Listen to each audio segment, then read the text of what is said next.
Hello students, welcome to my YouTube channel. जैसा कि दोस्तों आज हम लोग जान रहे हैं कि आज झारखंड बोर्ड का न्यू सिलेबस जारी हो चुका है वेबसाइट पे, और आज मैं मैथ्स का पूरे सिलेबस को एक्सप्लेन करूंगा कि कौन कौन सा पोर्शन आपको पढ़ना है और कौन कौन सा पोर्शन अभी आपको नहीं लेना है एग्जाम के व्यू से। ठीक है, तो बिना देर के हुए हम लोग आगे चलते हैं। लेकिन उससे पहले अगर आप हमारे चैनल पे नए हैं तो पहले चैनल को सब्सक्राइब कर ले और बेल आइकन को भी ऑन कर ले। हम लोग बात कर लेते हैं कि कौन कौन सा पोर्शन हमारा डिलीट हुआ है मैथ्स में। नहीं तो आज बात करते हैं हम लोग क्लास 12th के बारे में कि क्लास 12th के कौन कौन सा चैप्टर में कौन कौन सा टॉपिक को वो डिलीट किया है।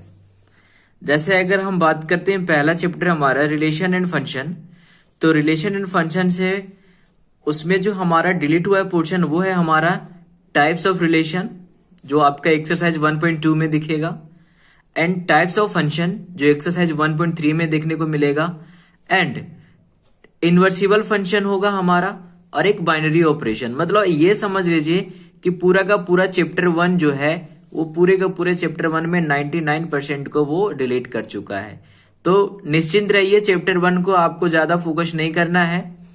सेकेंड चैप्टर में बात अगर करते हैं हम इनवर्स ट्रिग्नोमेट्रिक फंक्शन का, तो इस चैप्टर से कुछ भी डिलीट नहीं हुआ है। जी हाँ, कुछ भी डिलीट नहीं हुआ है दोस्तों। अगर आप देखें तो सेकेंड चैप्टर को पूरा का पूरा आपको देखते हुए जाना है, पढ़ना है, पूरे को पूरे पढ़ना है। तीसरा चैप्टर का अगर हम बात करते हैं मैट्रिसेस का, तो मैट्रिसेस में हमारा 3.7 जो हमारा एलिमेंट्री ऑपरेशन है जिसको हम लोग ट्रांसफॉर्मेशन कहते हैं, ये एलिमेंट्री ऑपरेशन जो है वो रिमूव कर दिया गया है। और ये वाकई में ये टॉपिक बहुत थोड़ा सा बच्चों के लिए टफ था, तो ये हटा दिया है। बहुत अच्छी बात है आप लोग के लिए, बहुत बहुत बधाई हो कि इस टॉपिक को आपको नहीं पढ़ना पड़ेगा। इसके बाद 3.8 हमारा इन्वर्सिबल मैट्रिसेस है, ये पोर्शन को भी रिमूव कर दिया गया है ना।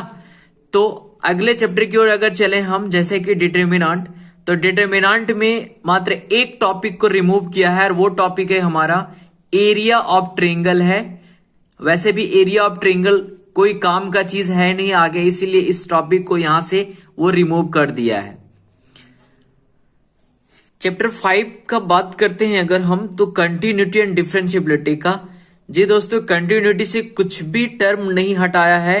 कंटिन्यूटी से आपका क्वेश्चन आएगा ही आएगा, बस हटा है तो हमारा डेरिवेटिव का एक पोर्शन हटा है, वो भी derivative of function in parametric form हटाया है।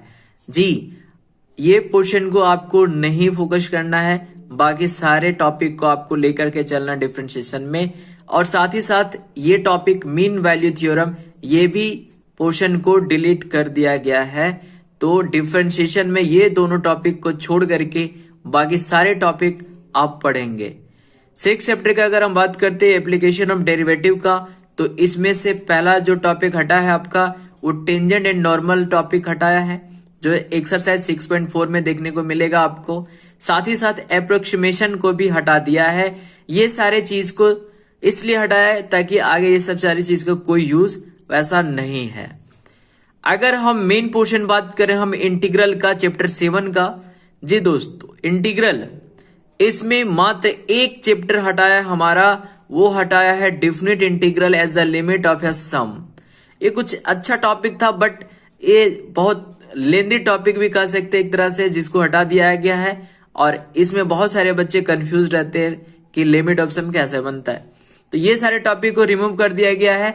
इंटीग्रल में मात्र एक टॉपिक को रिमूव किया है, ये ध्यान दें आप। एक ही टॉपिक रिमूव हुआ है, वो है हमारा limit of a sum, integral as the limit of sum. इसके बाद एक गुड न्यूज आपके लिए है कि एप्लीकेशन ऑफ इंटीग्रल, जिसको हम लोग एरिया बाउंडेड के भी नाम से जानते हैं, ये पूरा का पूरा चैप्टर जो है वो डिलीट कर चुका है। ये चैप्टर से आपका क्वेश्चन एग्जाम में नहीं आने वाला है, तो ध्यान दें। और आगे चैप्टर 9 का अगर हम बात करें डिफरेंशियल इक्वेशन का, तो डिफरेंशियल इक्वेशन में जो है पहला आपका जो टॉपिक हटाया है वो है general and particular solution of differential equation, जो 9.3 एक्सरसाइज में आपको देखने को मिलेगा। साथ साथ फॉर्मेशन ऑफ या डिफरेंशियल इक्वेशन को भी हटाया है, होमोजीनियस डिफरेंशियल इक्वेशन भी हटा, और लीनियर डिफरेंशियल इक्वेशन भी हटा हुआ है। मतलब ऑलमोस्ट जो है हमारा 9 चैप्टर जो है वो 80 से 90% पोर्शन को वो डिलीट किया है, थोड़ा सा पोर्शन को डाला है, जो आपके लिए और एग्जाम के व्यू के लिए बहुत ही खुशी की बात है। चैप्टर 10 का अगर हम बात करें वेक्टर अलजेब्रा का, तो वेक्टर अलजेब्रा में जो है पहला पोर्शन हमारा हटाया है वो है टाइप्स ऑफ वेक्टर्स, और सेकेंड हमारा एडिशन ऑफ वेक्टर्स हटाया है। ये कुछ खास टॉपिक है नहीं, बाकी वेक्टर का कॉन्सेप्ट और वेक्टर का इंट्रोडक्शन आपको लेकर के ही चलना है। टाइप्स ऑफ वेक्टर और एडिशन ऑफ वेक्टर आपके एग्जाम में नहीं पूछे जाने वाले हैं। चैप्टर 11 का अगर हम बात करें दोस्तों, तो 3D ज्योमेट्री से आपका पूरा का पूरा प्लेन पोर्शन हटा दिया है। उसके बाद कोप्लानरिटी ऑफ टू लाइंस हटा दिया है, एंगल बिटवीन टू प्लेन्स हटा दिया है, distance of your point from your plane हटाया, और साथ साथ आपका एक और टॉपिक हटाया है वो है angle between a line and a plane. यानी कहने का मतलब ये हो जाता है दोस्त कि पूरे का चैप्टर प्लेन से लेकर के इधर का पूरा पोर्शन डिलीट कर चुका है। यानी 11 चैप्टर में भी आप ऑलमोस्ट जो है वो लगभग टॉपिक को वो डिलीट कर चुका है। तो अच्छी बात है आपके लिए और एग्जाम के व्यू के लिए कि आपको चैप्टर 11 में भी ज्यादा फोकस नहीं करना है, कम ही चैप्टर को पढ़ना है और अच्छे नंबर से पास भी करना है। साथ ही साथ अगर हम लीनियर प्रोग्रामिंग प्रॉब्लम का अगर बात करें चैप्टर 12 में, तो इसमें डिफरेंट टाइप ऑफ एलपीपी को रिमूव किया है। बाकी 12.1 जो है आपके लिए ज्यादा इंपॉर्टेंट है, क्योंकि वहां से एक क्वेश्चन 6 मार्क्स के कंफर्म बनते हैं। तो 12 चैप्टर में वैसा कोई टॉपिक है नहीं जो रिमूव किया है, बट ध्यान दें, फोकस करें, वहां से मार्क्स आपको उठने की ज्यादा चांसेस हैं।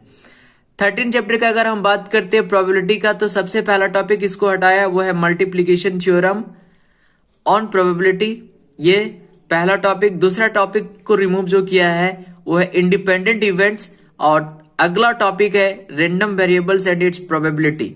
ये सारे पोर्शन को हटा दिया है। साथ साथ बर्नौलीज थ्योरम या फिर कह सकते हैं बाइनोमियल डिस्ट्रीब्यूशन, ये पोर्शन को हटा चुका है। मतलब प्रोबेबिलिटी में भी आपको इजी ही टॉपिक पढ़ना है और मार्क्स को उठाना है। तो चलते हैं, आज के लिए यहीं तक।